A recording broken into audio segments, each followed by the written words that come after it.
घटना पुरानी Delhi railway station की है। इस स्टेशन के बारे में कहा जाता है कि यहाँ अक्सर कुछ अजीब घटनाएं घटती हैं। एक रात कुछ ऐसी ही अजीब घटना मदन के साथ घटी। रात का समय था और मदन, जो कि एक ऑटो ड्राइवर था, जिसने कुछ ही दिनों पहले ऑटो चलाने का काम शुरू किया था। मदन अक्सर रात के समय ही ऑटो चलाया करता था। रात बहुत हो चुकी थी और वो अपनी आखिरी सवारी का इंतजार कर रहा था।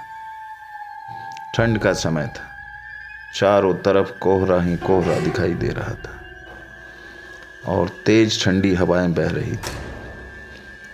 रात के तकरीबन 1 बज गए थे। स्टेशन लगभग खाली हो चुका था। उसके सारे साथी ड्राइवर अपनी सवारियां लेकर वहां से जा चुके थे। अब स्टेशन पर सिर्फ मदन ही रुका हुआ था। तभी उसने सोचा कि रात में एक ट्रेन और आने वाली है, इसमें कोई ना कोई सवारी मुझे मिल ही जाएगी। और वो उस गाड़ी का इंतजार करने लगा। तभी उसने देखा एक लड़की स्टेशन से बाहर आ रही है। वो घबराई हुई लग रही थी। लड़की ने मदन के पास आकर कहा, मुझे इस जगह पर जाना है। ऐसा कहते हुए उसने मदन के हाथ में एक पर्चा दिया जिस पर वहां का पता लिखा हुआ था। रात का समय था। मदन ने उससे कहा कि रात का समय है तो 700 रुपये लगेंगे। लड़की ने बिना किसी बहस के हामी भर दी। मदन ने उसे ऑटो में बिठाया और उसके दिए पते पर चलने लगा। रास्ते में मदन ने देखा कि लड़की काफी खामोश और उदास बैठी हुई थी। उसने लड़की से पूछा, आप इतनी रात को अकेले क्यों जा रही हैं? लड़की ने धीरे से कहा, मेरा घर पहुंचना बहुत ज़रूरी है क्योंकि मेरी मम्मी की तबीयत बहुत ज़्यादा खराब है। मदन को उसकी आवाज़ से कुछ अजीब सा महसूस हो रहा था, लेकिन उसने ज़्यादा सोचे बिना अपनी गाड़ी चलाने लगा। तभी रास्ते में अचानक ऑटो का इंजन अजीब आवाज़ करने लगा और ऑटो धीमा हो गया।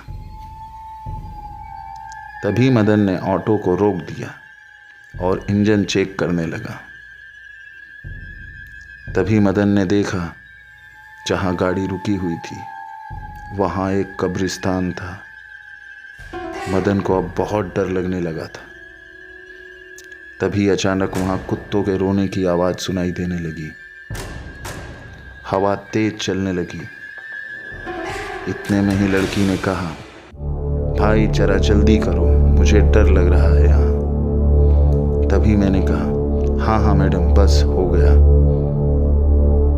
मदन ने जल्दी से इंजन ठीक किया और ऑटो को फिर से चलाना शुरू किया। जब वे उस लड़की के बताए हुए पते पर पहुंचा तो लड़की ने कहा, आप यहीं रुकिए, मैं घर के अंदर जाकर पैसे लेकर आती हूँ। वह लड़की तेजी से घर के अंदर चली गई। मदन ने काफी देर इंतजार किया पर वो लड़की वापस नहीं आई। मदन को कुछ अजीब लगने लगा था, इसलिए उसने दरवाजा खटखटाया। तभी एक बुजुर्ग महिला ने दरवाजा खोला और पूछा, क्या चाहिए तुम्हें? मदन ने कहा, वो लड़की जो अभी अंदर गई है उसने मुझे पैसे देने को कहा था। मैं अभी अभी स्टेशन से उसे यहाँ लेकर आया हूँ।